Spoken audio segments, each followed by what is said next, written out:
Сонот на македонските студенти за студирање во странство, особено во Словенија, може да се замени со изборот на некој од нашите универзитети.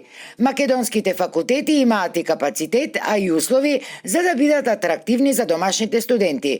Меѓутоа, потребно е првенствено и наставниот кадар преку современи методи да им го пренесува знаењето на студентите, а државата да си ја одигра својата важна улога со тоа што ќе им овозможи на младите да имаат поквалитетен живот. Треба да сватиме, нас ни требаат елитни студенти, нас ни треба професори кои ќе бидат посветени на тие студенти, бидејќи само така можеме да ги вратиме.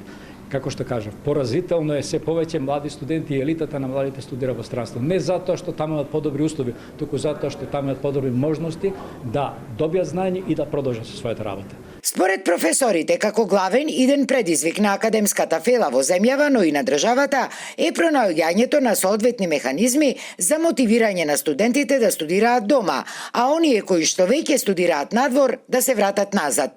Често пати младите, јас морам да зборувам од аспект на мојата струка, факултетот за информатички и комуникацијски технологии, струка во која имаат високи примања, квалитетно образование, бидејќи лесно наоѓаат работа, сепак некои заминуваат, веројатно не се задоволни од животот во градот, во општеството.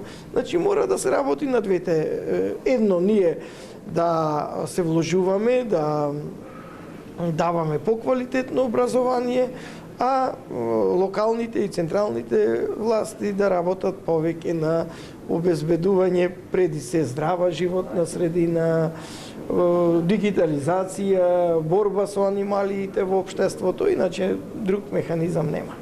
Инаку, УКЛО Битола, како државен универзитет, располага со релативно доволен број на наставно-научен и стручен кадар, кој може да овозможи сериозна продукција на идни квалитетни академски граѓани, а и кој во последниве 2-3 години е и соодветно платен.